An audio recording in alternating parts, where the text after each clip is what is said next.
We have two very, very special presentations for you today because we are saying goodbye to producer Lewis, who is going to be moving on to warmer and less urban areas of the world, which has been determined to be a top priority in your next thing, so to speak.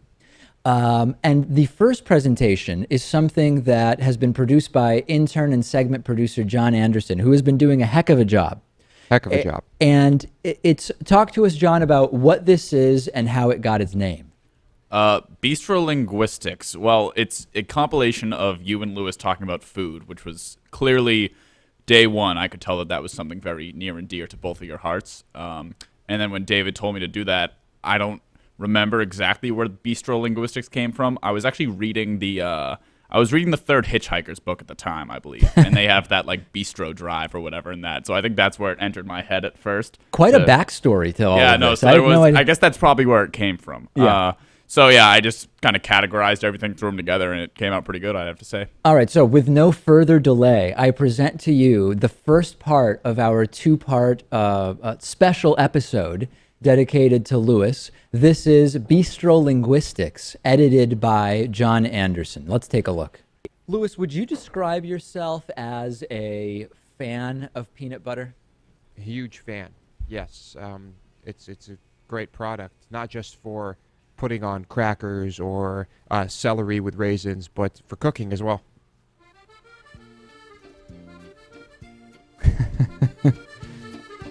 Love broccoli, not a fan of its white cousin, cauliflower. But I'm a big fan of the duck too, Dave. I miss the days of jelly beans, you know?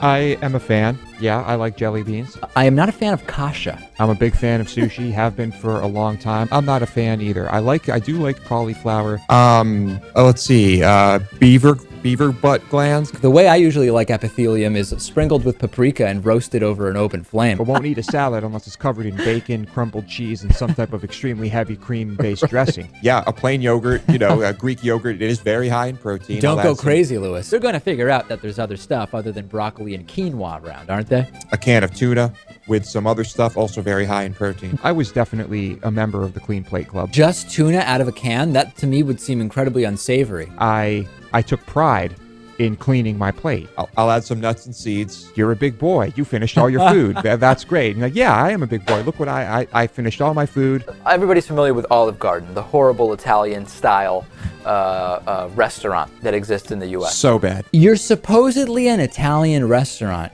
and you're not salting the pasta water. This is just it's just a basic thing. My pasta dish was supposed to have vegetables in it and stuff and peppers.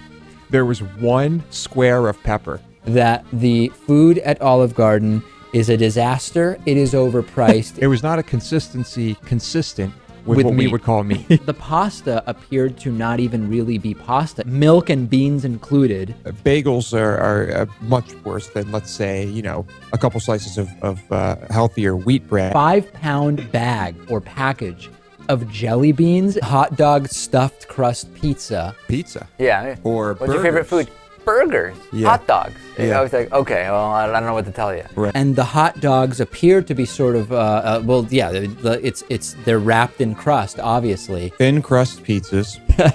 One of my favorite pizzas is the margarita. Miniature hot dog weenies. I don't like the sausage or the pepperonis and those types of things on my pizza. Going to Pizza Hut to get pizza, right? Which is heinous in and of itself. Pizza Hut's, culinary abominations. I could blow them out of the water. Right. Some people make the green bean casserole. My family has never done that. Dairy, bread, meat, fruit, vegetables. We usually just make just plain green beans. Fried chicken, watermelon, cornbread, and also collard greens. I mean, you got your salad, like you said, your pumpkin pie, sweet potato pie, sometimes mashed potatoes. Chocolate milk, frozen ice cream. They own the company that makes Laffy Taffy. Which are fine. Put some gravy on that. Frappa, Kappa, these huge mocha. The stuffing should definitely have some apple in it. Creamy tomato soup with fresh basil. You've got the cranberry sauce, the squash, turkey. Do not put the next bite on your fork until you've swallowed the current bite. It was probably a mess. Yogurt's big in Greece, and it's the thick stuff, yeah. I'm into every kind of dim sum there is. For shrimp, peeled and deveined raw? Like the whale I had, for example, was Ooh. just like a steak. It was just like a slab of red meat. One thing you can always do is when you walk into a restaurant, look at other people's sushi very closely before you order, and then you'll know. It's perfectly acceptable to go right up to a couple that's eating and just put your face right up and see what the sushi looks like. I've had jellyfish. Oh. No, it's a good piece of fish. It'll just almost melt in your mouth. Gotta love that chicken bone tissue, Louis. Gotta love that. Crispy roasted chicken. David, everyone loves fried chicken, except for people who are repulsed by meat. Mechanically separated chicken. We've talked about tuna scrape. Disgusting, gelatinous chicken. What was the goal of a meal of fried chicken and watermelon, olive oil, soap for the shower? The avocado is going to add a lot to whatever it is I'm eating. 10 5-gallon tubs of coconut oil. I do. I put chia seeds with nuts and usually some honey in the yogurt. Potatoes. A hair in your soup, a fly in your potatoes. Brown the potatoes. I had a potato that was completely soft. So like I mentioned, we want to avoid the potatoes from getting brown. Me personally, no, because I don't eat fast food. Oh, okay. I find that I need to speak up whenever I see someone eating fast food. Really? My claim to fame is it's been about 14 years since I've eaten anything from a McDonald's. Well, first of all, the food, it's not food. It's just not food. Everything they sell is complete garbage. This incident doesn't make me any less likely to go to Taco Bell. Taco Bell, where the food is just an abomination and people think that that's actual Mexican food. Basically, don't go to any McDonald's, of course. And the only people that are saying McDonald's is healthy or good are McDonald's spokespeople. Right? Well, I think we can objectively say that McDonald's is crap. Yeah. You pinch the top instead of the bottom. You get the whole thing that way, you know? Great. And then you just take the top off. That's it. You get the whole banana. See that? Louis doesn't care, I feel like. This is really interesting, huh?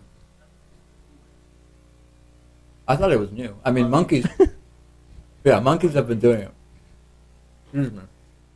Amazing, Louis. I mean, an unbelievable summation of all of the different culinary discussions that have taken place on the show. Yes, and in doing his research for this, John admitted that we have been very consistent over the years. Did you find right? that, John, that there has not been flip-flopping on food-related matters? There definitely has, and everywhere I looked, it was like McDonald's bashing and fast food bashing in general. I couldn't find any instance where one of you said you hated something and then came back and liked it.